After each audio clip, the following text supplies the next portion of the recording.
Hello friends, welcome back to Colorado. Carol here. Today we find ourselves in the closet because I want to start this video by showing you my outfit of the day, and then Thomas and I are getting ready to head out.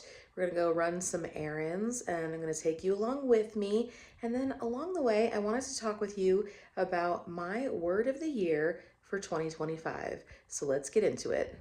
Here is my outfit, and I will say it is late afternoon. I actually spent the morning hanging out with my Girl Scouts at an event, but that's just between me and my gals, you know? So this is my outfit of the day. I have a Bloom shirt on, which is not a hint to my word of the year, just a happy coincidence. And I really like this shirt and the colors on it.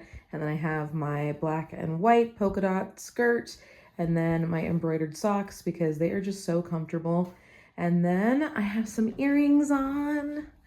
There they are. And then a little lipstick, but otherwise no other makeup. Snow on the ground. Starting to snow in the air as well. Oh, Colorado, I love you so. First and foremost, let's talk about what the word is. So my word for 2025 this year is enough. And this in its definition is just an explanation of something being the required amount of something. That's like the Oxford Standard Dictionary definition. But let's talk about how I plan on embodying the word enough throughout this year.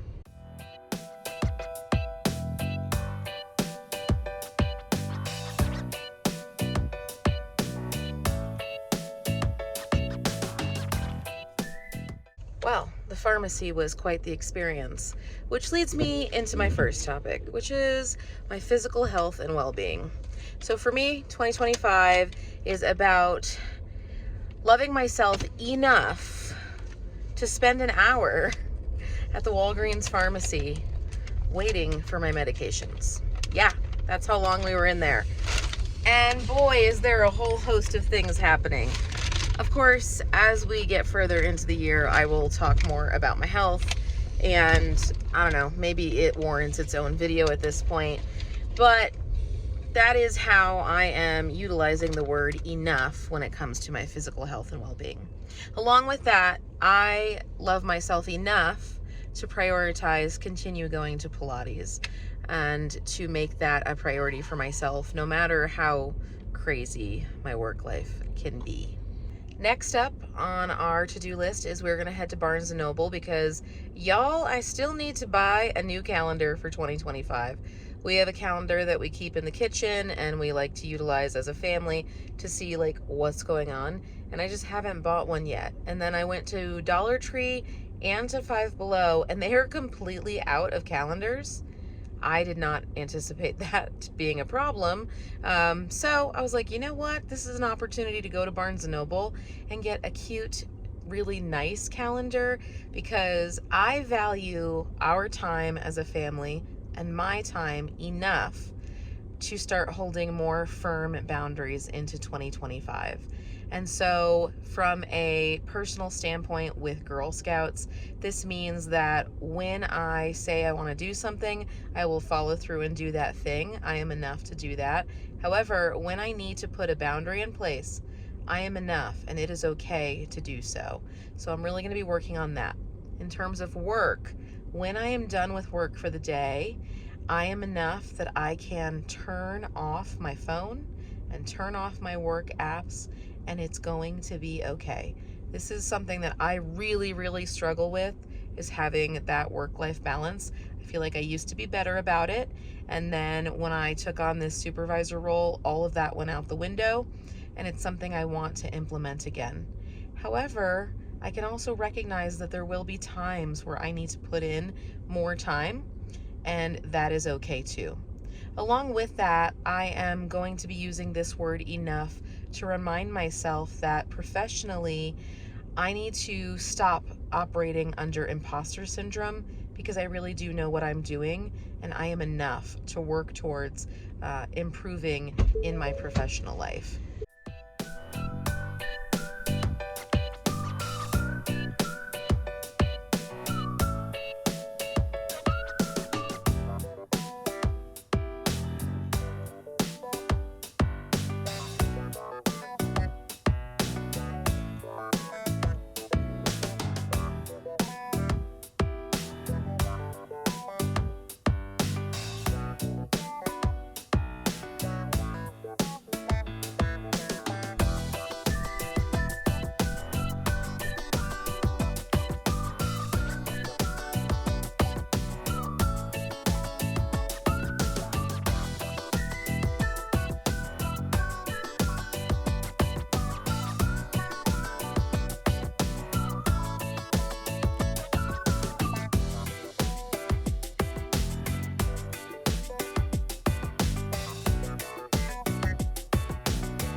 Torchy's for dinner.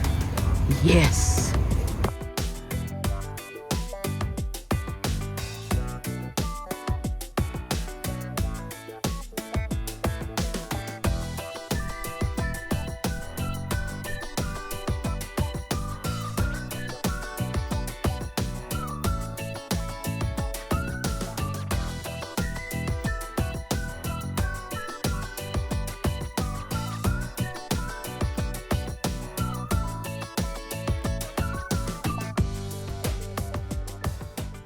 Well, friends, Thomas and I are finally back home.